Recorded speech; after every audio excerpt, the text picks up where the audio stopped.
तो अभी हम लोग शुरू करते हैं आर्टिकल 21। आर्टिकल 21 पूरा का पूरा फंडामेंटल राइट को Magna carta of Indian constitution कहा जाता है, लेकिन अगर वो किसी पर्टिकुलर आर्टिकल के लिए पूछे तो article 21 is also called Magna carta of Indian constitution.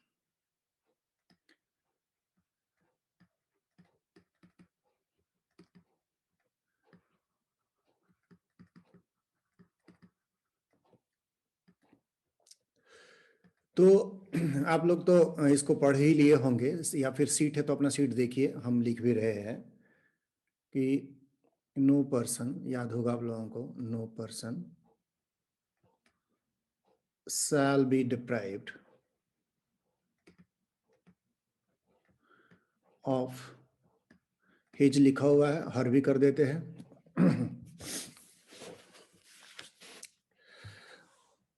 Life और personal liberty except according to procedure established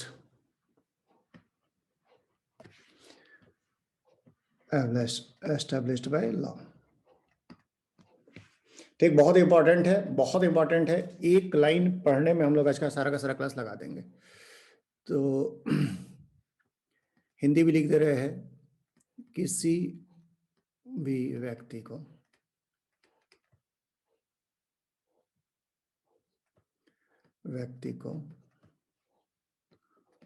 उसके प्राण, साथी कुछ हो क्या कर रही है, या आ जाए, प्राण या दैहिक स्वतंत्रता से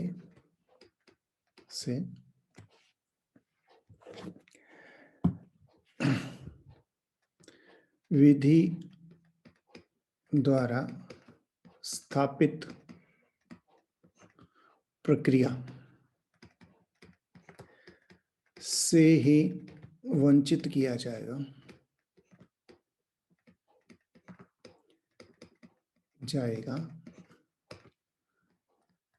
अन्यथा नहीं। ठीक, बहुत इंपॉर्टेंट है। तो डिटेल में इसको समझते हैं। अब यहां से हम लोग इंग्लिश वर्डिंग ही यूज करेंगे। तो आप ये देख लीजिए कि नो पर्सन नेगेटिवली वर्डेड है। फर्स्ट ऑफ ऑल ये सब आप लोग को सिखा चुके हैं, this is negatively worded. No person shall be deprived of his her life और personal liberty except according to procedure established by law. यानी कि किसी का, जो पढ़ने से जो पता चलता है, हम बाद में इसको और बढ़ाते जाएंगे बात को, पढ़ने से पता चल रहा है कि किसी भी पर्सन का लाइफ अगर लेना है या उसका पर्सनल लिबर्टी, शुरुआत में जो समझा गया, यानी बॉडीली ऑटोनॉमी, उसका जो है अपना, उसके बॉडी पर जो अधिकार है, उसको अगर छीनना है तो it must be according to procedure established by law. यानी कि लॉ में जैसा लिखा रहेगा उसी तरह से किसी का लाइफ ले सकते हैं, उसका पर्सनल लिबर्टी ले सकते हैं। तो यहां पर हम लोग एक पद देख पा रहे हैं कि देयर मस्ट बी लॉ। ठीक, if someone wants to take the life or personal liberty of some person, there must be law। Law होना चाहिए, and law must be scrupulously followed। तो लॉ या प्रोसीजर ऑफ लॉ लिख दे रहे हैं, procedure given in law must be followed. जो इसको पढ़ के हम लोग को समझ में आ रहा है, रिपीट कर रहे हैं कि इसको पढ़ के हम लोग समझ पा रहे हैं कि एक लॉ होना चाहिए। किसी का अगर प्राण लेना है, तो किसी को फांसी पर लटकाना है या ऐसे भी कोई सी भी तरह का किलिंग करना है, तो उसके लॉ होना चाहिए किसी का पर्सनल लिबर्टी को छीनना हो, किसी को जेल में डालना हो या कन्फाइनमेंट में रखना हो या उसको घर में ही उसको कैद कर लिया जाए, तो there must be some law. और उसमें जैसा प्रोसीजर दिया हुआ है उसी प्रोसीजर को फॉलो करके और उसका लाइफ और पर्सनल लिबर्टी ले सकते हैं। तो इसका मतलब ये हुआ, बिल्कुल अभी हम लोग रॉ वे में पढ़ रहे हैं, थोड़ा देर उसको और रिफाइन करते चले जाएंगे। इसका मतलब ये हुआ कि लॉ बनाने वाली एजेंसी जो है, लॉ मेकिंग एजेंसी, उनके ऊपर में आर्टिकल 21 रिस्ट्रिक्शंस नहीं लगाता है। यानी लॉ होना चाहिए, यानी लॉ बना सकते हैं, यानी लॉ लाइफ लेने के लिए और पर्सनल लिबर्टी को छीनने के लिए लॉ बनाया जा सकता है। ठीक, यानी एग्जीक्यूटिव जो होगी उसको रोका हुआ है कि एग्जीक्यूटिव टायरनी, एग्जीक्यूटिव जो होगी अपनी मन मर्जी से किसी का लाइफ और पर्सनल लिबर्टी नहीं ले सकती। उसके लिए लॉ होना चाहिए and procedure established by law, उसको फॉलो करना पड़ेगा। आगे बढ़ते हैं, बात आगे बढ़ा रहे हैं।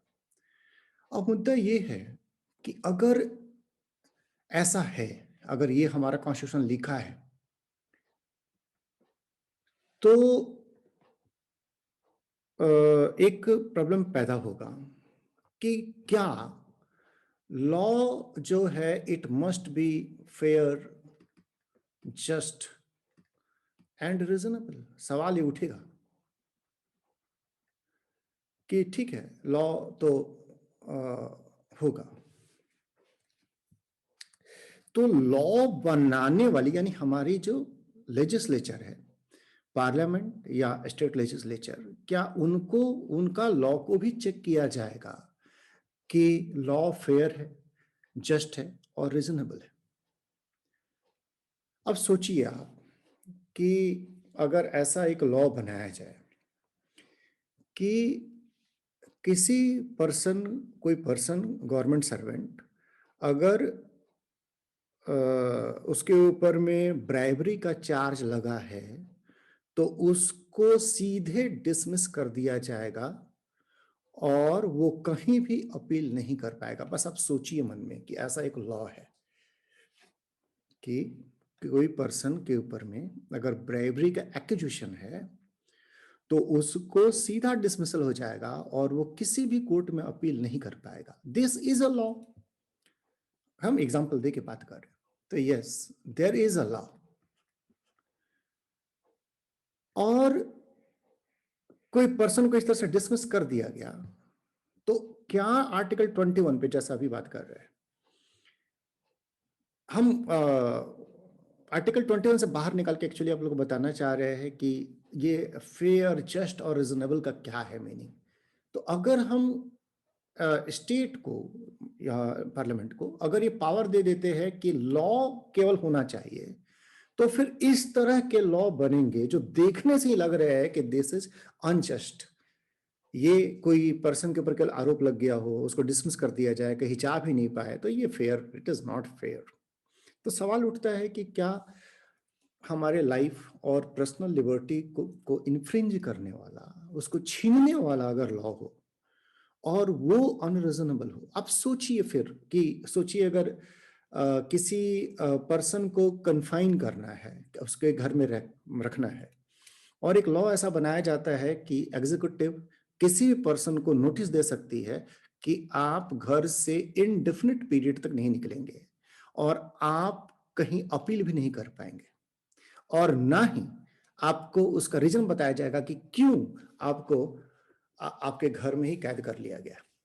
अगर ऐसा एक लॉ बनता है तो सरकार बोल सकती है कि मतलब इसको जब लागू करने जाएगी बोलेगी yes there is a law, law तो है, और हम जो प्रोसीजर एस्टैब्लिश्ड बाय लॉ है, जैसे उसमें बोला गया है, हम टिक टिक वैसे ही नोटिस भेज रहे हैं और लोगों को कैद कर रहे हैं। तो अगर जुडिशरी के पास से पावर होता है कि वो ये देख सके कि लॉ रीजनेबल है कि नहीं है, तो हम रीजनेबल, फेयर एंड जस्ट है कि नहीं है, तो फिर हम लोग इसके लिए जो एक्सप्रेशन यूज करते हैं that is due process of law. ये अगर एक्सप्रेशन है, ये अमेरिकन कॉन्सेप्ट है ड्यू प्रोसेस ऑफ लॉ, जिसमें कि अमेरिकन कोर्ट्स ये देखती है कि लॉ फेयर, जस्ट और रिजनेबल है कि नहीं है, whether they follow natural justice और नॉट। जैसा हम बताया आप लोगों को कि जो पर्सन था जिसको कि ब्रेवरी के केस में बोलने का भी मौका नहीं दिया गया, उसका पोजीशन को जाने बिना डिसमिस कर दिया गया, तो अमेरिकन कोर्ट बोलेगी no, it is against natural justice. तो due process of law was not followed, ये ऐसा अमेरिकन कोर्ट्स बोलेगी due process of law was not followed, so this law is unconstitutional, ये अमेरिकन कोर्ट्स ऐसा बोलेगी। ठीक, यानी कि अमेरिका में जो कॉन्सेप्ट है that is due process of law, यानी जुडिशियरी, वो कॉन्स्टिट्यूशन में लिखा हो नहीं लिखा हो इससे कोई फर्क नहीं पड़ता। वहां की जुडिशियरी जो है, वहां की जुडिशियरी वो लॉ को देखती है कि whether they follow natural justice और नॉट। तो वहां पर ड्यू प्रोसेस ऑफ लॉ का कॉन्सेप्ट चलता है ब्रिटेन में, यानी कि वहां पर लेजिस्लेचर के ऊपर में एक रुकावट है, that is they must follow due process of law. England में जो पोजीशन है, आप लोगों को पहले ही हम बता चुके हैं, इंग्लैंड में जो पार्लियामेंट है दैट इज सुप्रीम, वो कोई भी लॉ बना सकती है। वहां की कोर्ट्स ये नहीं देख सकती कि the law is whether or not the law is fair, just and reasonable, वहां पे नहीं देख सकते। तो वहां पे जो ब्रिटेन में जो पोजीशन है that is procedure, procedure established by law. दो कॉन्सेप्ट बताया आप लोगों को, एक अमेरिकन कॉन्सेप्ट दिए that is due process of law, और दूसरा जो दिए वो है British concept procedure established by law. जैसा हम लोग देख पा रहे हैं कि हमारे कॉन्स्टिट्यूशन में जो एक्सप्रेशन यूज है that is procedure established by law, यानी कि अगर आप एक झलक देखेंगे तो लगेगा कि नहीं फेयर है या जस्ट है या रिजनेबल है, ये हमारे कोर्ट्स का मैटर नहीं है। खैर, इस बीच में थोड़ा सा एक दूसरा मुद्दा ले आए, फिर उसको वापस चले आएंगे कि अगर किसी पर्सन को डिटेन किया जाता है, उसका लाइफ और पर्सनल लिबर्टी, यहाँ पे पर्सनल लिबर्टी को ले आते हैं, अगर पर्सनल लिबर्टी को अगर छीना जाता है तो फिर लोग जो होते हैं सुप्रीम कोर्ट में जाते हैं और वहां पर एक उनको रीट अवेलेबल है that is habeas corpus. Habeas corpus बंदी प्रत्यक्षीकरण, इससे सुप्रीम कोर्ट जो होती है वो कैद पर्सन को अपने पास बुलवाती है या बोलती अथॉरिटीज को ले आइए और चेक करती है कि इसको जो डिटेन किया गया है वो जिस लॉ से डिटेन किया गया है, whether or not the procedure was followed and whether or not there was a law, वो देखेगी सुप्रीम कोर्ट। तो ये हैबस कॉर्पस होता है। खैर, हम वापस चले अपना पॉइंट पे। पॉइंट ये था हमारा कि इंडिया में जो एक्सप्रेशन है that is procedure established by law. अब ये जो है जुडिशियल केसेज में इसको चेक किए गए, तो पहला जो केस था दैट इज गोपालन, ए के गोपालन, एक कम्युनिस्ट लीडर थे, ए के गोपालन वर्सेस स्टेट ऑफ मद्रास।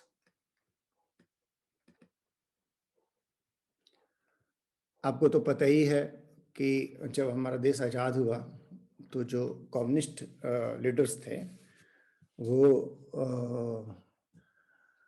आतुफा क्या नारा दिए लोग? ये आजादी झूठी है। हाँ, ये लोग बोले ये आज़ादी झूठी है। तो इन लोगों को अरेस्ट किया गया अंडर प्रिवेंटिव डिटेंशन। ध्यान से सुनिएगा, प्रिवेंटिव डिटेंशन। जो प्रिवेंटिव डिटेंशन के जो लॉ थे इनमें इनको डिटेन कर लिया गया। तो ए गोपालन जो गए, ध्यान से, बिल्कुल ध्यान से सुनिएगा, हाँ, ए गोपालन जो गए वो मामला कोर्ट में गया, सुप्रीम कोर्ट तक पहुंचा। तो ये केस जो था इट वाज इन 1950। इनका कहना था कि when I am detained my personal liberty, question उठाए थे ऐसा, my personal liberty liberty was curtailed, article 21। मैंने लिबर्टी तो खत्म कर दिया, लेकिन बात तो ये था कि इनको तो एक law as per preventive detention act, इसमें इनको गिरफ्तार किया गया था, प्रोसीजर वाज फॉलोड। तो बात ये उठता था कि अगर प्रोसीजर फॉलो हुआ है तो आर्टिकल 21 में तो फिर स्टेट ही सही है। तो ये क्या किए कि ये जो प्ली दी, इनका कहना था कि आर्टिकल मी को गिरफ्तार करने से article 19(1)D is being violated, कि to move freely within the territory of India, जो आर्टिकल 19(1)D में है, ठीक, to move freely within the territory of India।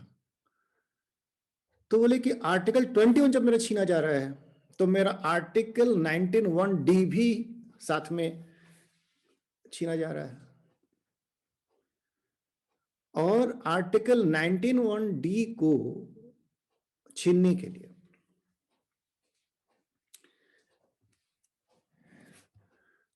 वो हम लोग देखे थे, ये था हमारा 4 जो था 19(4), ठीक, सॉरी 19(5), तो 19(5) जो था, इसमें जो रिस्ट्रिक्शंस लगाए जाते हैं, तो आपको याद होगा कि जो रिस्ट्रिक्शंस लगाए जाते हैं 19(1) के जो फ्रीडम्स हैं, उनमें जो रिस्ट्रिक्शंस लगाए जाते हैं उनके लिए एक शर्त है।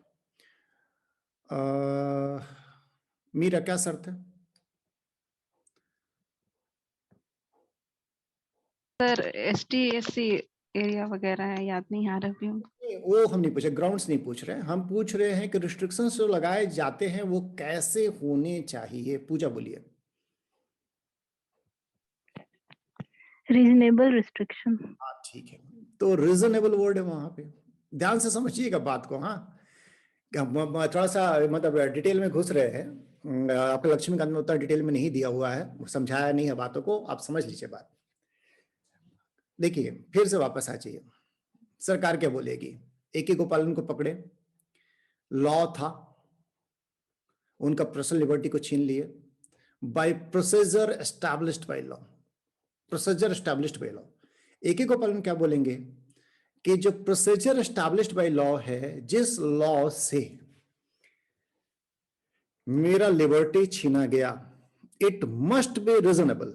ध्यान से समझिएगा, इट मस्ट बी रीजनेबल। बोले कि ये तो रीजनेबल होना चाहिए लॉ। क्यों होना चाहिए रीजनेबल? बोले कि आर्टिकल 21 में भले रीजनेबल ना लिखा हुआ हो, लेकिन आर्टिकल 121 छीनने से मेरा 19 भी छीना रहा है, और इसलिए वहां चूंकि रीजनेबल वर्ड है, इसलिए 21 में भी रीजनेबलनेस देखा जाएगा। और लॉ को देखिए कि रीजनेबल है कि नहीं है। The law is not fair, it is not just, and the law is unreasonable under which I have been detained. ठीक, उनका कहना था हमको जो पकड़ा हुआ है प्रिवेंटिव डिटेंशन एक्ट में वो अनरीजनेबल लॉ है, और चूंकि पकड़ने के कारण मेरा 19 भी इन्फ्रिंज हो रहा है, वहां रीजनेबलनेस का टेस्ट है, तो आप 21 में भी टेस्ट कीजिए और देखिए कि लॉ रीजनेबल है कि नहीं है। ये पूरा का पूरा पोजीशन था आपका गोपालन के मैटर में। इसी बात को टेस्ट करना था जो हमारे जज थे इनको। तो ये 6 जजेज बेंच थी। 6 जजेज बेंच का कहना था कि AK गोपालन वर्सेस स्टेट ऑफ मद्रास का फैसला बता रहे हैं। इसमें 5-1 का जजमेंट आया।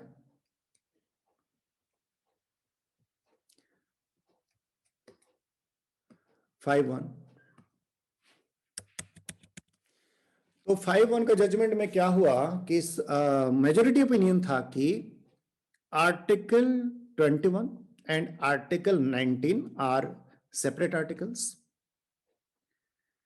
19 में जो रीजनेबल का टेस्ट का बात किया गया है वो उन्हीं फ्रीडम्स पे है, और 21 में रीजनेबलनेस का टेस्ट नहीं लगेगा, क्योंकि हमारे कॉन्स्टिट्यूशन में जो टर्म है, it is not due process of law, it is procedure established by law. तो चूंकि हमारा कॉन्स्टिट्यूशन साफ साफ बोल दिया है कि लॉ होना चाहिए और लॉ मस्ट बी फॉलोड, तो हम लोग ये नहीं देख सकते कि लॉ इज फेयर, जस्ट और रीजनेबल है कि नहीं। ये गोपालन में ये आया, यानी कि गोपालन का केस का मेजोरिटी जो फैसला था वो फैसला बोल रहा था कि article 21 is restriction upon executive tyranny, not on legislative tyranny. इसमें जो डिसेंडिंग ओपिनियन था दैट वाज ऑफ फजल अली, ये 3 ग्रेट डिसेंट्स में आते हैं ये नाम।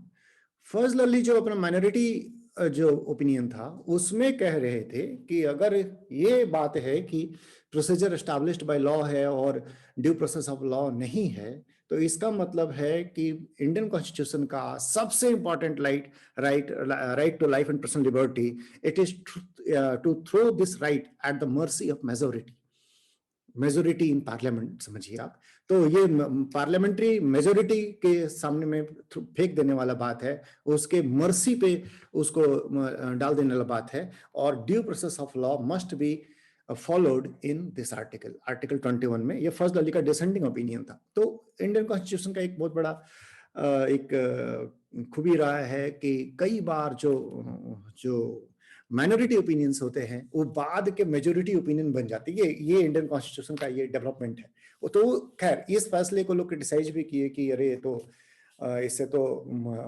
लेजिस्लेटिव टायरनी आ जाएगा। चलिए कहानी का एक पार्ट खत्म किए। अभी तक आप लोग को ये लेकर के आए आर्टिकल 21 में हम लोग जो बात किए कि हम लोग देखें कि अमेरिकन कॉन्स्टिट्यूशन में ड्यू प्रोसेस ऑफ लॉ का बात करते हैं, अब शॉर्ट में लिख रहे हैं। और ब्रिटिश जो कॉन्सेप्ट है वो प्रोसीजर एस्टैब्लिश्ड बाय लॉ। तो गोपालन का जो केस था, ऐसा बोलते हैं गोपालन केस में नैरो ओपिनियन लिया गया, opinion of this procedure established by law. ठीक, अब क्या हुआ 1977 में आते हैं। 1977 में एक दूसरा कहानी हुआ। मेनका गांधी को एक नोटिस मिला सेंट्रल गवर्नमेंट का। नोटिस ये मिला कि आपका जो पासपोर्ट है उस पासपोर्ट को इम्पाउंड किया जाता है, यानी उसको सीज किया जाता है, और आप 1 सप्ताह के अंदर में ये पासपोर्ट जो है ये गवर्नमेंट अथॉरिटी को जमा करा दीजिए। मेनका गांधी के पास ये आया लेटर। मेनका गांधी अथॉरिटीज को लिखी कि क्यों मेरे को ऐसा ऑर्डर दिया गया, उसके लिए हमको बताया जाए। सरकारी अथॉरिटीज लिखे कि पब्लिक इंटरेस्ट में आपका पासपोर्ट जो है उसको इम्पाउंड किया जाता है, और आपको ये क्या पब्लिक इंटरेस्ट है, ये पब्लिक इंटरेस्ट में आपको नहीं बताया जाएगा। यानी आपको नहीं बताया जाएगा कि आप क्यों आपका पासपोर्ट जो है वो रिवोक किया जाता। तो ये जो था मेनका गांधी ये मामला को ले गए सुप्रीम कोर्ट में, और सुप्रीम कोर्ट में वो कहना था कि my right to personal liberty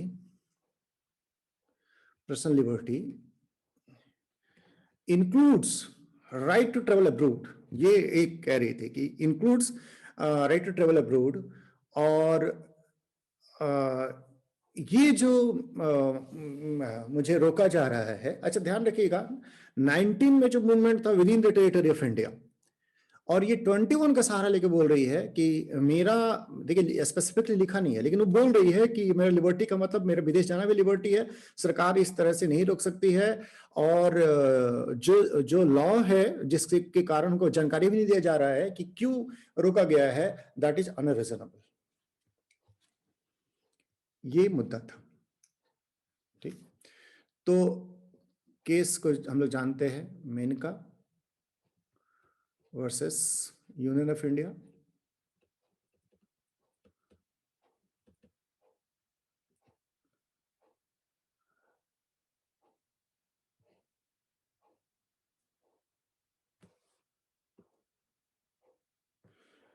union of India 1978।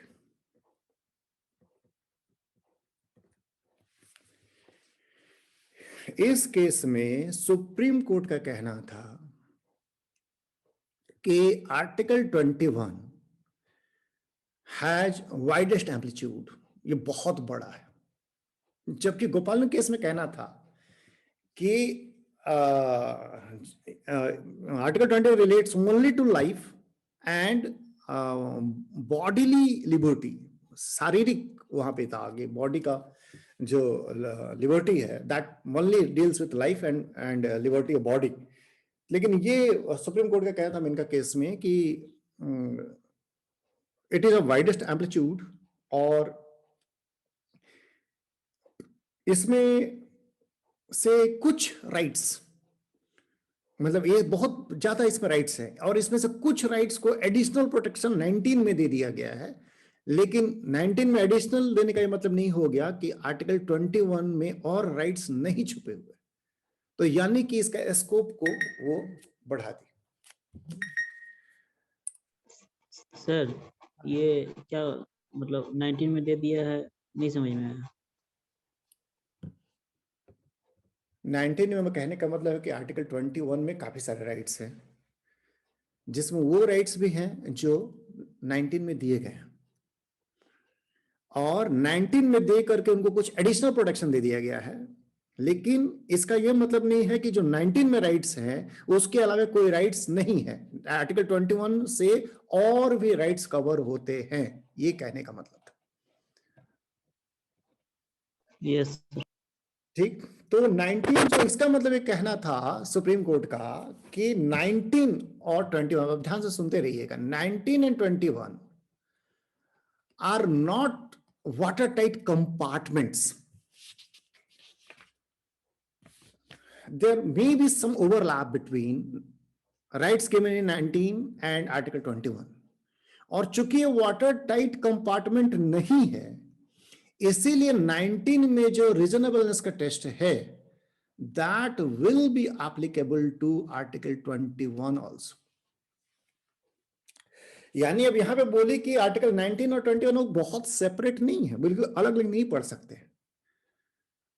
इसीलिए 19 में जो कंडीशंस लगाए गए हैं टेस्ट, वो टेस्ट आर्टिकल 21 में भी लगेंगे। तो आरती, इससे हम लोग कहां आ गए? क्या हम लोग यहीं पे टिके हुए हैं, सॉरी यहां पे टिके हुए हैं, या फिर हम लोग यहां पहुंच गए?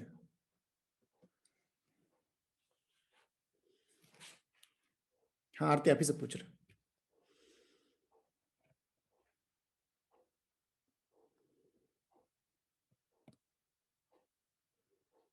आरती, सर ड्यू प्रोसीजर लॉ में पहुंच गए हैं वहां पे। हाँ ठीक है, तो हम लोग क्या है ड्यू प्रोसेस ऑफ लॉ में देखिए पहुंचा दे, मतलब ये जो फैसला था, ये फैसला प्रोसीजर एस्टैब्लिश्ड बाय लॉ से आगे निकल गया, और आगे निकल करके और चला गया ड्यू प्रोसेस ऑफ लॉ में। यानी हमारे कॉन्स्टिट्यूशन में specifically due process of law लिखा नहीं है, बट आफ्टर मिनका केस अब due process of law follow होता है, यानी कि मस्ट बी रीजनेबल। तो अब वो वाला टेस्ट में आ जाइए फिर से वापस, the law must be just, fair and reasonable, must follow natural justice। ठीक, तो यानी इसमें लिखा तो हुआ प्रोसीजर एस्टैब्लिश्ड बाय लॉ, लेकिन सुप्रीम कोर्ट का कहना है नहीं, 19 का रीजनेबलनेस भी इसमें टेस्ट होगा, यानी कि ड्यू प्रोसेस ऑफ लॉ में लेकर के आ गया। तो सुप्रीम कोर्ट यहाँ पे रीजनेबलनेस का टेस्ट को इसमें डाली, यानी कि अब जो है it there is limitations on tyranny of legislature। अब लेजिस्लेचर का लॉ को भी देखा जाएगा कि लॉ होना सफिशिएंट नहीं है, it must be just, fair and reasonable. इस फैसला, हाँ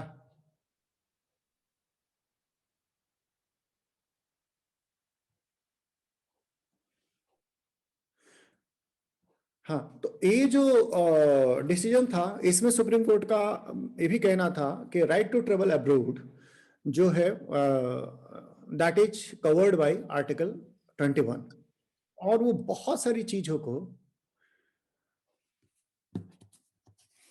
सुप्रीम कोर्ट इस डिसीजन में और इसके बाद के कई डिसीजन में वो और भी कई चीजों को इसमें ऐड करती चली गई आर्टिकल 21 में। तो आर्टिकल 21 अब जो है वो बहुत ही बड़ा हो गया है और उसमें कई सारे राइट्स हो गए हैं। अब ये जो हम बातें हैं कि कौन कौन से राइट्स हैं, ये आपको लक्ष्मीकांत में उसका लिस्ट मिल जाएगा, इक्का दुक्का हम पढ़ दे रहे हैं।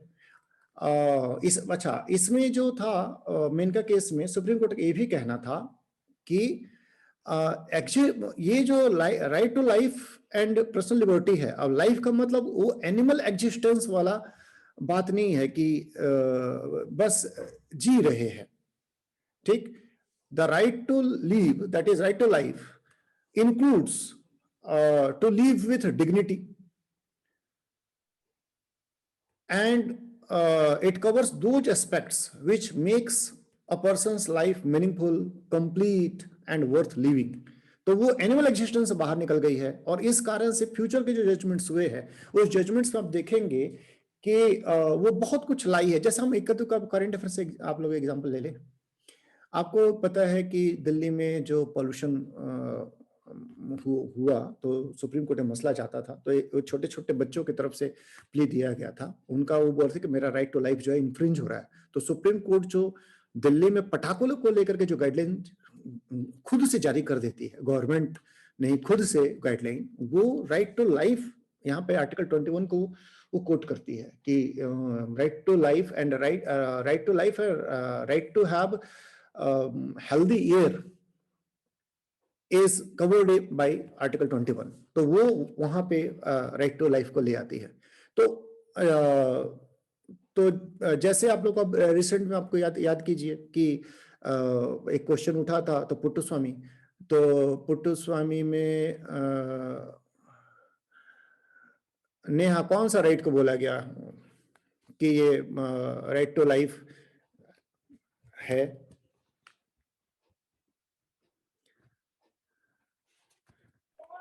याद नहीं आ रहा। अतुफा बोलिए।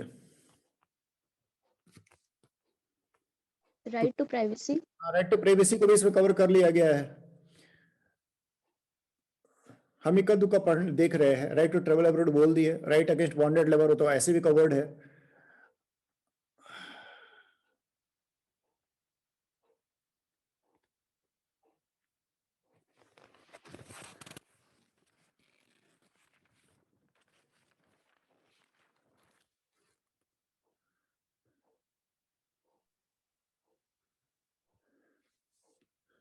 right to appeal from a judgment of conviction, right to sleep, freedom from noise pollution. देखिए दिवाली वाला जो बात हम आप लोगों को बोल रहे थे, ठीक। तो ये सब जो है ये राइट है। तो right to life doesn't include right to die, ठीक। ये भी फैसला आया हुआ है कि मरने का अधिकार नहीं है, लेकिन सुप्रीम कोर्ट फैसला में ये बोल चुकी है कि right to die with dignity, ये जो है इट इज फंडामेंटल राइट। और इसलिए आप लोगों पे आप पढ़े होंगे पेपर में कि एक वो पैसिव एथनेसिया को वो बोली थी कि ये किया जा सकता है, उसमें एक लिविंग विल था। शायद आप लोगों को अगर याद हो तो, किसी को याद है क्या लिविंग विल?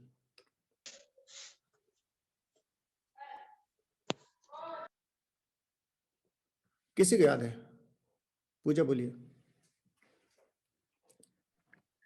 सर इसमें था कि जो मतलब मेडिकल सपोर्ट सिस्टम पे मतलब जिंदा है उनको मतलब मौत का अधिकार है, मृत्यु का। हाँ, मतलब मैटर तो सही बोल दी है, लेकिन थोड़ा सा ट्यूनिंग करना पड़ेगा इसमें। लिविंग विल क्या है? अच्छा हम बता दे रहे हैं। इसमें लिविंग विल वाला केस में था कि कोई पर्सन जो है वो जब हेल्दी कंडीशन में है तो उसमें एक विल बना सकता है कि अगर हम टर्मिनली इल हो जाएं, मेरा बचने का कोई चांस नहीं रहे, कोमा में चले जाएं, तो मेरा लाइफ सपोर्ट सिस्टम हटा दिया जाए, तो वो काम किया जाएगा। इसको बोलते हैं पैसिव एथनेसिया। तो ये भी एक फैसला है जो आर्टिकल 21 से right to die with dignity, ये भी एक आ गया। और पुट्टुस्वामी में राइट टू प्राइवेसी भी हो गया।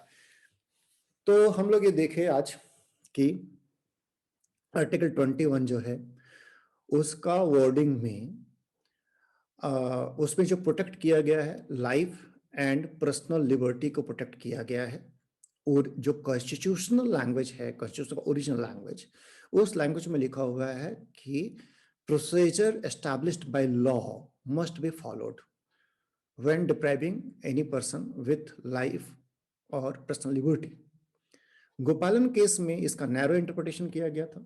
इस नैरो इंटरप्रिटेशन बोला गया था कि लेजिस्लेचर के ऊपर में लाइफ छीनने या पर्सनल लिबर्टी छीनने में कोई बार नहीं है, ये केवल एग्जीक्यूटिव जो है बिना लॉ के और लॉ के प्रोसीजर के बिना किसी का लाइफ नहीं छीन सकती है।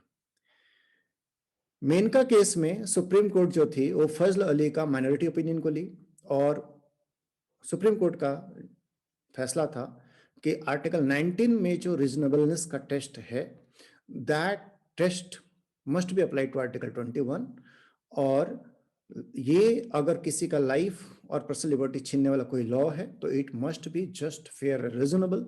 और इस तरह से जो अमेरिकन कॉन्सेप्ट है ड्यू प्रोसेस ऑफ लॉ, वो भी हमारे कॉन्स्टिट्यूशन में आ गया है। तो आज इतना हम लोग रहने देते हैं, किसी को कुछ पूछना है?